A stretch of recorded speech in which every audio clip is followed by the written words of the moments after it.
안녕하세요. 오늘은 다시 옛날 역사로 되돌아가서 김춘추와 김유신 42년의 긴 기다림, 이런 제목으로 말씀을 드리겠습니다.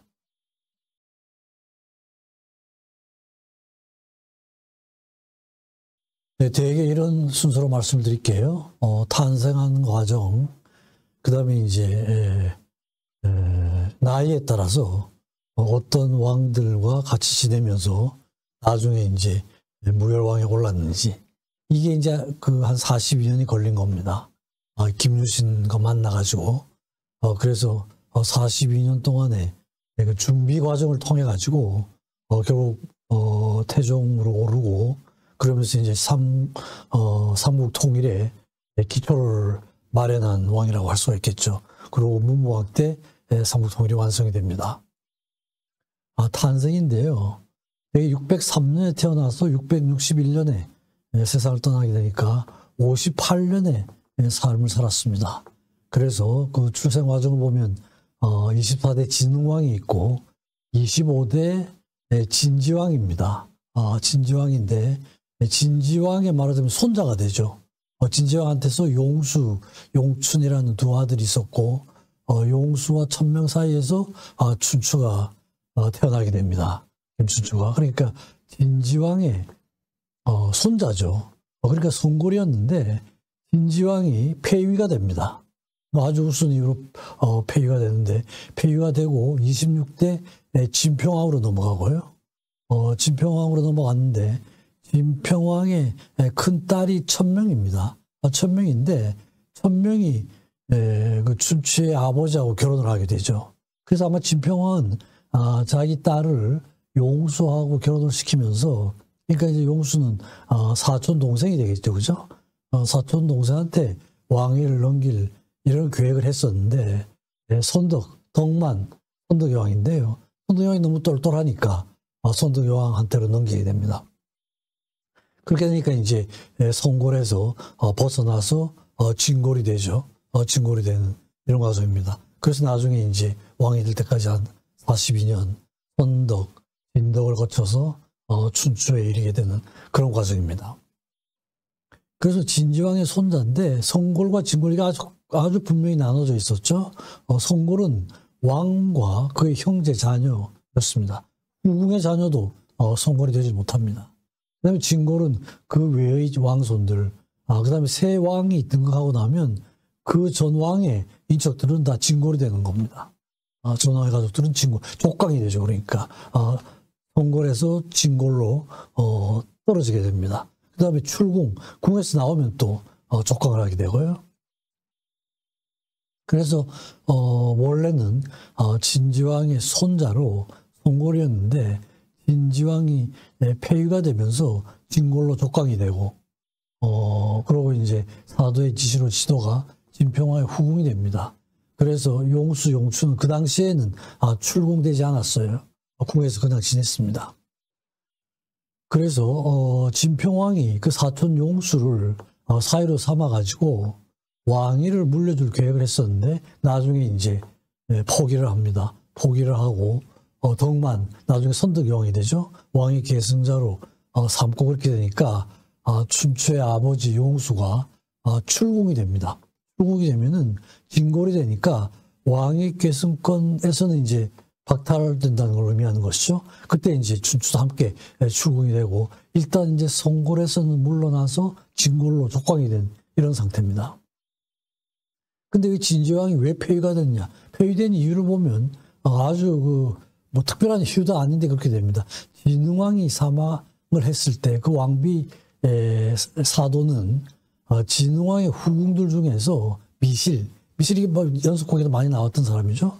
미실을 태자 금륜에 왕비로 삼는 조건 하에 진지왕으로 추대를 했습니다.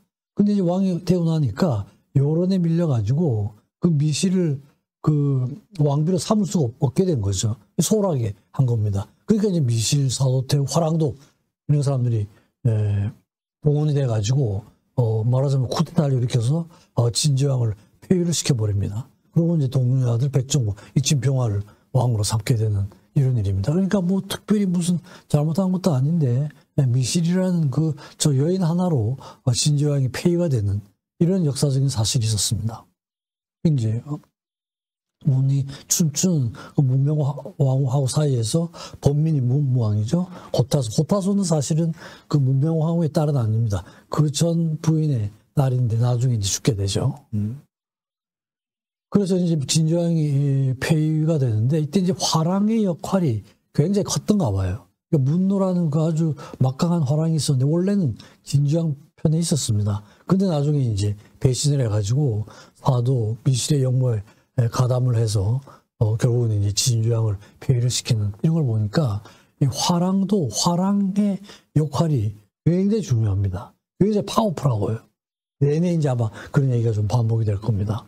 그래서 미실이 화랑도 전체를 관장을 했고 그 상선 그러니까 그 풍월주가 화랑도의 그 최고 자리를 끝나면 상선이 됩니다. 상선이 되고 파가 만들어져요. 파가 만들어지는 이런 겁니다.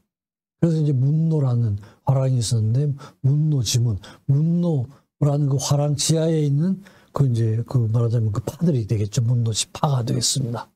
그래서 팔 때 그 풍월주라는 게 화랑의 우두머리를 풍월주라 그럽니다. 13대 14되고 15대 김유신이 그 풍월주가 되고 그 다음에 18대 춘추가 또 풍월주가 됩니다. 그러니까 이제 나중에 힘을 기르려고 그러면은 반드시 거쳐야 되는 과정이 이 화랑의 그 우두머리를 거쳐야 되는 이런 시스템이었던 것 같아요.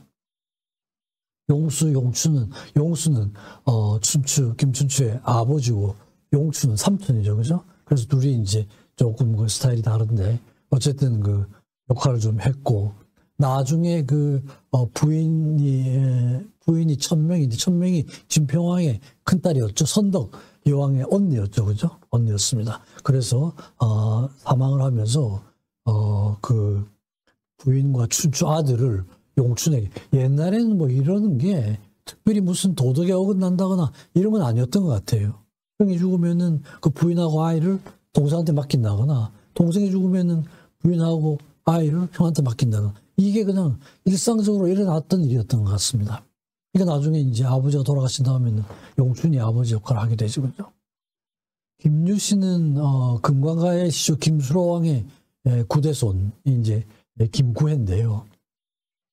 김구해인데 이게 김유신으로 봐서는 증조부가 됩니다. 증조부가 투항을 해요. 아들 셋과 보풍왕 때 투항을 하는데 그때 노종, 무덕, 무력 이 세 아들 데리고 투항을 하는데 이 중에 그 막내 무력이 김유신의 조부가 됩니다. 거기에서 이제 서현이란 아들이 나오고 그 아들 아래에서 김유신이 태어나죠. 그래서 그 원래는 금관가의 아주 왕족이었죠. 왕족이었는데 나중에 이제 그 가야가 망하면서 투항을 하게 되는 이런 과정을 받게 됩니다. 이게 이제 김유신 장군의 묘가 있고 동상이 있고 아주 묘도 뭐 거의 왕릉 수준으로 그렇게 만들어져 있습니다. 김유신의 직계는 원래 제매 부인이 있었고 지소 부인인데 지소 부인은 춘추의 딸이에요. 그러니까 이제 이게 어떻게 되냐 하면 김춘추의 그 두 번째 들어온 부인이 김유신 동생이잖아요. 그죠? 그 뭐 에피소드가 많잖아요. 일부러 이렇게 엮어주는 과정이. 그러니까 김유신하고 지소 부인은 사실은 김유신이 외삼촌이 되는 셈입니다. 외삼촌이 되는데 옛날에는 이런 게 별로 뭐 특별한 문제가 아니었던 것 같아요. 외삼촌이라는 관계보다는 왕의 사위라는 게 더 중요한 거예요. 더 긴밀한 관계가 됩니다. 이게 외삼촌인데 부인으로 들어가서 아들을 6을 낳는 이런 겁니다. 그러니까 이제 김춘추하고 왕의 그 사위가 됐다는 게 어마어마한 영광이었던 거죠. 그죠? 그래서 나서부터 9세까지는 궁에서 지내게 됩니다. 처음에 그 폐위를 당했더라도 출궁당하진 않았잖아요. 그죠? 그래서 612년에 출궁을 하게 되는데 그때까지는 왕궁생활을 하게 됩니다. 그러면서 이제 9세까지는 선골들하고 접촉도 기회가 많았고 진평만 왕후하고도 접촉을 하게 되고 그 다음에 선덕 여왕이 춘추의 이모가 되죠. 이모가 되고 언니의 아들이니까 진덕은 오촌 오촌 관계가 됩니다. 오촌 이모가 되는 거죠, 그죠? 그래서 진골 그 선덕과 진덕이 성골이 되면서 진골로 됐지만 그 뒤가 이어지지 않으면 성골로 진골이 왕이 될 수밖에 없는 이런 거니까 그 당시에 아마 부모들로부터 왕위에 오를 것에 대비한 그런 교육을 좀 받지 않았을까 그런 추정을 하고 있습니다.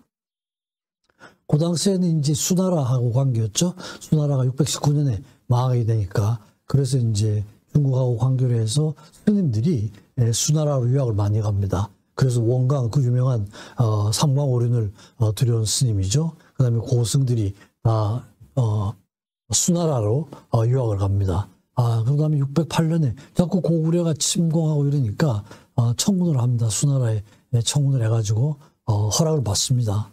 진평왕 때 다시 청군을 하고요. 근데 실제로 이제 수나라가 허락은 하지만 사실은 수나라는 고구려를 침공하다가 실패하는 바람에 나라가 그냥 무너지는 그런 결과가 된 거죠, 그죠? 원강이 기우가면서 세소 5개 이게 이제 정신적으로 삼국 통일의 기본 정신이 되는 거라고 할 수가 있습니다. 뭐 마지막에 백제하고 싸울 때 굉장히 힘들지 않았습니까? 계백 장군이 완강하게 버티는 바람에 군사 숫자는 뭐 몇 배 많았지만 계속 지고 5, 6회 지고 이래가지고 나중에 이제 그런 화랑도가 자기 희생을 해가지고 전설을 뒤엎는 이런 게 결국은 기본은 세소고개라고 할 수가 있죠, 그죠? 사원이충, 왕에 충성하고 부모에 효를 하고 친구들 간에는 믿음, 신의를 지켜야 되고 전쟁에서는 물러나지 않고 그 다음에 생명이 있는 걸 함부로 죽이지는 않고 이게 이제 상당히 중요한 그런 기본 정신이 되고 있습니다.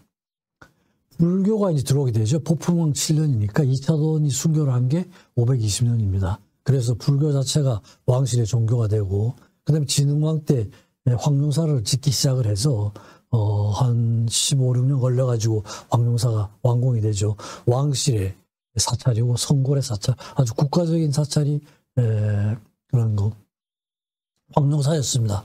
규모가 어마어마했죠. 지금은 뭐 주춧돌밖에 남아있지 않습니다만 그 주춧돌만으로도 평가를 해보면은 예측을 해보면은 어마어마한 규모의 절이었던 것 같아요.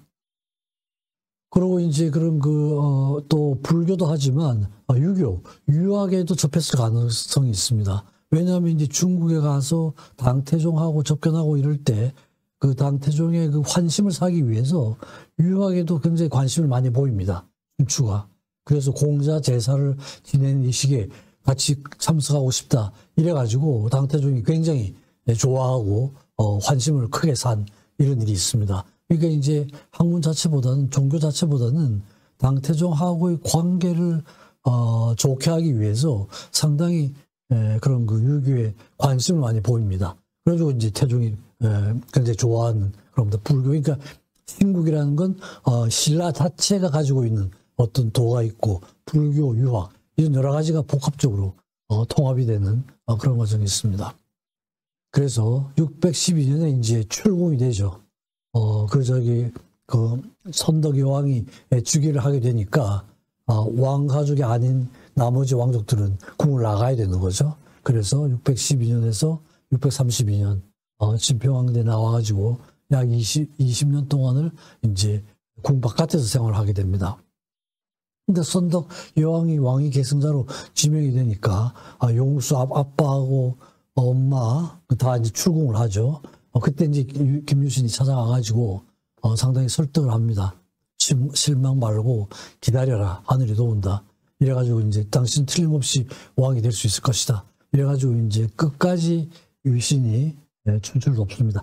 8살 차입니다. 나이가 김유신이 8살이 많아요. 595년생이고 춘추가 603년생이니까요. 나이도 많고 여러 가지 경험이 많아가지고 아주 필요한 순간에 김유신이 아주 결정적인 역할을 합니다. 결정적인 역할을 합니다. 그래서 나와가지고 이제 세상으로 나오고 선덕이 용춘을 사신으로, 그러니까 사신이라는 게 뭐 그냥 개인적인 신화 이러지만 남편같이 지내겠다는 이런 얘기죠. 그러니까 오촌 아저씨죠, 그죠? 오촌 아저씨인데 이렇게 진평왕 때 진언을 해가지고 받아들이고 또 죽으니까 용수도 하고 이렇게 해서 이렇게 자고 오천 아저씨들하고 그런 그 부부 관계 비슷한 관계를 맺는데도 그때 그 신라의 어떤 도로 보면은 전혀 그 문제가 되지 않는 결혼이라는 건 이건 완전히 어떤 그 정치적인 행위 이렇게 받아들였던 것 같아요. 그래서 이제 김춘추는 궁을 떠나가지고 나오죠. 나왔을 때 김유신이 17세로 풍월주가 이제 화랑의 우두머리입니다. 우두머리인데 춘추가 그때 9세였어. 8살 차니까 9살인데 부제로 2인자로 삼아둔 거죠. 그죠? 이게 굉장히 예외적인 거죠. 그죠? 굉장히 예외적인데 이제 앞으로 춘추가 커 나갈 그런 걸 대비해 가지고 나이 차가 나지만 후에 이제 풍월주가 될 거에 대한 준비를 시켜준 겁니다. 바로 될 수는 없죠. 그죠? 바로 될 수는 없고, 그 다음 때, 한 3대째 후에 풍월주가 됐는데요. 그렇게 하면서 이제, 다른 사람들한테는 사만지주, 곧 왕이 돼가지고 나중에 꼭 그 삼국 통일을 이룰 사람이다. 이런 걸 이제 계속 얘기를 하면서, 그 백그라운드, 뒤에서 힘으로 받쳐주는 그런 역할을 하게 됩니다. 수나라가 이제 고구려 침공해가지고 뭐 엄청 깨지죠. 612년에 수양제가 고구려를 침공했는데 그때 이제 을지문덕한테 깨지죠. 그래가지고 엉망이 되는데 30만 5천 명이었는데 평양을 침공을 했는데 깨져가지고 한 2,700명 정도가 귀가를 했다고 그러니까 뭐 완패를 한 거죠. 저 기록이 중국 역사책의 기록에 저렇게 돼 있다고 그럽니다. 우리가 한 게 아니라. 그러니까 아주 정확할 가능성이 있죠. 그죠? 그 후에 또 다시 2차 침공을 했는데 또 실패를 하고 3차가 왔는데 이 사람들이 자기들 자존심 때문에 그냥 계속 왔던 것 같아요. 그래서 세 번째 왔을 때는 싸우진 않고 고구려가 말로 막 우리 졌다 이런 식으로 해가지고 그냥 물러가도록 하는 이런 거였습니다. 결국 612년, 613년 그 침공 때 완전히 국력이 소모가 돼가지고 결국 한 4, 5년 후에 619년에 나라가 망하게 되죠. 37년밖에 왕국의 그 수나라의 수명이 그것밖에 되질 않습니다. 그래서 이제 18대 9세 때 부제로 삼았고 18대 풍월주가 됐습니다. 화랑이 우두머리가 됐죠. 그래서 여러 가지 무술도 익히고 화랑도 조직에 대한 이해도 하고 또 행정적인 거 그죠? 행정적인 거. 그 다음에 이제 그 풍월주가 그 전대 풍월주가 끝나면은 상선이라는 이름을 붙입니다. 상선이라는 직위를 주고 계속 영향을 미쳐요. 끝났다고 해서 바로 끝나는 게 아니라. 그래서 그런 사람들하고 관계를 깊게 하면서 나중에 그 조직이 굉장히 큰 역할을 하게 됩니다. 그리고 616년부터 26년까지는 이제 그 어떻게 지냈는지가 확실하진 않은데 그 이력이 분명하진 않습니다. 어쨌든 그 풍월주들하고 같이 좀 지낸 것도 있고 전국을 돌면서 사람들을 좀 규합을 하지 않았을까. 그 다음에 이제 그 유신의 그 낭도들, 화랑도들하고 같이 좀 지내는 시간. 그렇지만 공식적으로는 화랑도 내에서는 직책은 없었던 것 같아요. 그 칠성우인데요. 칠성우는 김유신의 등에 났을 때 이 별이 7개가 있었다 그래가지고 칠성 그러면 김유신을 얘기합니다. 칠성우라는 게 김유신의 벗이라는 거죠. 그래서 자신이 15대 풍월주를 했고 그 다음에 그 후에 호림공, 알천공 뭐 쭉 하는 사람들 해가지고 그 풍월주를 끝낸 사람들이 또 조직이 돼가지고 저렇게 역할을 맡아 있어요. 국력의 강화로 하는 역할, 행정력, 정치 자금을 마련하는 이게 어마어마한 그런 그 집단이라고 할 수가 있습니다. 저게 핵심적인 역할을 하게 됩니다. 그래서 그 칠성으로 게 612년에 춘추가 출궁이 됐죠. 그때부터 결성이 되기 시작해가지고 그 다음에 18대 풍월주를 지내게 되죠. 3년 동안. 그때 이제 그 결성이 본격화가 되고 나중에 이제 그 실제로 정권을 장악하는데 가장 중요한 역할을 하게 됩니다. 반란이 일어나도 여기에서 진압을 하고요. 그리고 이제 풍월주 4년을 626년부터 629년까지 이렇게 지내게 23살부터 26살 겁니다. 통치자로서의 자질을 함양하는 게 되고 또 저 때는 자기가 풍월주를 맡았을 때는 김유신의 동생의 흠순이라고 있었는데 흠순을 부제로 시켜요. 제2인자로 시켜요. 그리고 그 다음에 또 풍월주를 넘겨줍니다. 그러니까 김유신, 김춘추 그냥 끼리끼리 다 해먹는 이런 시스템이었던 것 같아요. 그래서 이제 그때 그 시기에 김춘추하고 김유신 동생하고 문제가 생겨가지고 아이를 갖게 되고, 그래서 선덕여왕이 그걸 알게 됩니다. 알게 돼가지고 정식으로 혼례식을 올려라 그래가지고 포석사가 아마 지금 그 포석정이 있던 그 자리였던 것 같아요. 거기에 그 포석사라는 절이 있었던 것 같은데 거기에서 이제 혼례식을 올려줍니다. 이 화랑도는 일종의 멘트 제도고 형제관계처럼 가깝고 그죠. 군사력도 공급을 해주고 나중에 반란도 다 진압을 하는데 여기서 군사력을 빌려가지고 반란을 제압하는, 이제 그게 김유신이 총사령관이 돼가지고 반란을 제압하는 일이 있죠. 내외 관계도 굉장히 열심히 했습니다. 춘추가. 수나라가 망하고 당나라가 건국된 게 618년입니다.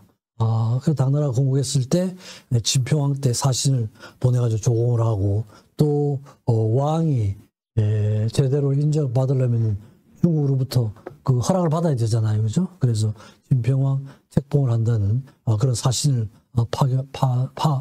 파견을 했습니다. 그래서 당나라하고 외교 관계도 실상을 파악을 하고 후에 정책 수립에 결정적인 역할을 하게 됩니다. 김유신은 그렇게 화랑도 역할을 하면서 김춘추를 많이 도왔지만 실제로 전쟁에서 공을 세운 건 상당히 좀 늦게였던 것 같아요. 34세 때였습니다. 그죠? 나이가 상당히 먹었을 때죠. 그죠? 그때 그 진평왕 때인데 고구려 낭비성을 공격해가지고 성공을 했습니다. 그때 공을 세우고, 그때 대장군이 용춘, 서현은 아버지고, 그죠? 용춘은, 춘추의 삼촌이었잖아요. 그죠? 그래서 그런 사람들이 대장군으로, 있고, 부장군으로 유신이 참전을 했는데, 저때 이제 큰 공을 세운 게, 공식적으로는 전쟁에서 세운 첫 공이라고 할 수가 있습니다. 34세 때였습니다. 그리고 629년에 이제 춘추가 풍월주를 끝내면서 상선이 됐죠. 상선이 되고 김유신 동생이 또 풍월주가 됩니다. 화랑도를 물러나면 풍월주는 상선이 되고 화랑은 상장이 됩니다. 그래서 화랑은 풍월주가 아닌 경우에는 상화가 됩니다. 서로 회합을 갖고 또 그 상선이 되면 화랑도의 인사에도 개입을 하고 정치에도 직접 참여를 하는 이런 역할을 했습니다. 그 다음에 이제 그 선덕여왕, 진평왕이 죽고, 선덕여왕 시절이 약 15년 정도 계속이 됩니다. 아마 상당히 똘똘했던가 봐요. 원래는 자기 사촌 동생 용수에게 왕위를 넘기려고 그러다가, 선덕여왕이 상당히 똘똘하니까 여왕 시대로 이렇게 나중에 결정을 바꿨습니다. 그래가지고 선덕여왕 시대가 열립니다. 612년에 왕위 계승자로 결정됐으니까 20년 만에 등극을 한 겁니다. 근데 이제 그때 또 아마 그때만 해도 내부에서도 여왕이라는 것 때문에 굉장히 반감들이 많았던 것 같아요. 실제로 그때는 동양에서는, 서양에서는 뭐 옛날부터 여왕 제도가 있었지만 동양에서는 여왕이라는 건 어느 나라에서는 상상도 하지 못하던 그런 시절이었는데요. 딱 여왕을 하니까 다른 나라에서 좀 우습게 보기도 하고 내부에서도 여왕이 뭘 정치를 하냐 이런 식의 그런 반응들이 좀 있었던 것 같습니다. 그래서 반란도 일어나고 그래서 이제 그걸 제압을 하기도 하고 했습니다. 그래서 용춘이 이제 647년에 70대로 사망을 합니다. 그리고 641년에 이제 백제에서는 무왕이 죽고 의자왕이 등극을 합니다. 의자왕이 등극을 하는데 의자왕이 초기에는 굉장히 파워풀했죠. 그죠? 신라 서쪽에 성을 40여 개를 다 침공을 하고 정치를 굉장히 잘했습니다. 국력을 굉장히 확장을 시켰죠. 그래서 키우고 그리고 또 고구려하고 연합을 해가지고 당왕성을 공략을 해가지고 당이 신라가 당하고 접촉하는 걸 차단을 시켜버리고, 그러니까 이제 선덕이 굉장히 위기감을 느꼈죠. 백제하고 고구려에서 그냥 협공을 해오니까요. 그래서 이제 장태종한테 위급함을 알리고, 또 실제로 642년 8월에는 백제 장군 윤충이 대야성이면은 거기서 이제 경주까지는, 서라벌까지는 얼마 멀지가 않아요. 거의 뭐 코멘트까지 와서 그때 이제 그 김춘추의 사위가 도독으로 있었는데 그 이제 잡혀가지고 처형을 당하는 이런 일을 당하게 되죠. 그래서 이제 김춘추가 반드시 복수를 해야 되겠다 이래가지고 백제를 꼭 차야 되겠다 하는 이제 이런 마음을 먹고 고구려도 방문을 하고 이제 그렇게 되죠. 그래서 고구려를 갑니다. 가가지고 근데 이때만 해도 고구려하고도 사실은 전시 상태에 있었거든요. 그래서 백제에게 그 딸의 원수를 꼭 갚겠다.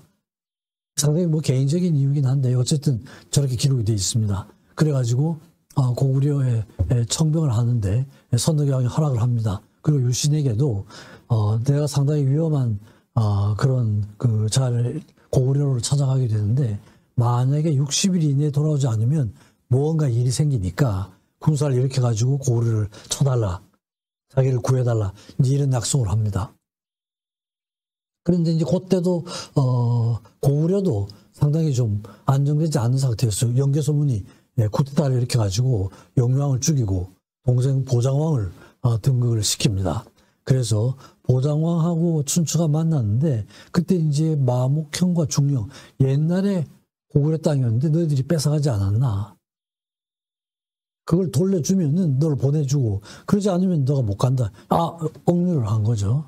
그래가지고 근데 이제 춘추는 국가의 그런 토지를 내가 어떻게 마음대로 할 수는 못한다. 그래가지고 거부 의사를 표현합니다. 그러니까 이제 보장왕이 그냥 완전히 경로를 해가지고 그냥 춘추를 감금을 시켜버리죠. 감금 시켜버리는데 그때 이제 감금을 당하니까 좀 곤란하죠. 그러니까 이제 손도해라는 고구려 신하한테 많은 뇌물을 보내가지고 어떻게 했으면 좋겠냐고 상의를 합니다. 그랬더니 손도해라는 그 고구려 신하가 와서 거짓말 해라. 그 보장왕의 요구를 받아들이겠다고. 화소 안 하면 그만 아니냐. 지금 여기 있으면 죽는다. 이런 겁니다. 그러니까 자꾸 그렇게 시간이 갔죠. 시간이 가가지고, 자기가 그럼 춘추가, 보장왕에게 가서 말씀을 드려서 그 땅을 돌려주도록 하겠다. 거짓말로 하고. 근데 이제 그 당시 날짜가 시간이 많이 지났습니다. 그러니까 이제 김유신이가 보니까 날짜가 60일이 지났는데도 오질 않으니까 군대를 일으켜가지고 출동 준비를 합니다. 근데 이때 그 고구려 승려 간첩, 덕천이라는 간첩이 있었는데 이 사실을 알고 보장왕에게 보고를 합니다. 그러니까 사실은 또 쳐들어오면 곤란하니까 뭐 보고를 받고 춘추를 돌려보내는 이런 겁니다. 그래서 굉장히 전쟁 상태에 있었는데 실제로 간 건 상당한 위험을 무릅쓰고 간 거였죠. 그러나 가서 고구려 상황이라든지 영계소문을 만나고 그 인물됨이라든지 이런 걸 파악하고 온 건 나중에 이제 또 상당히 도움이 되는 그런 거였죠. 그죠?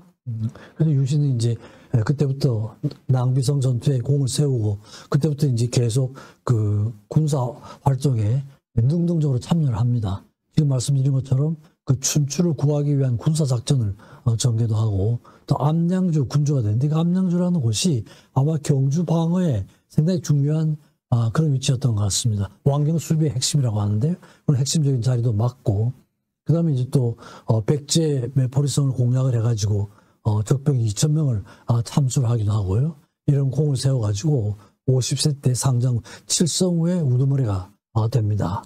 신이.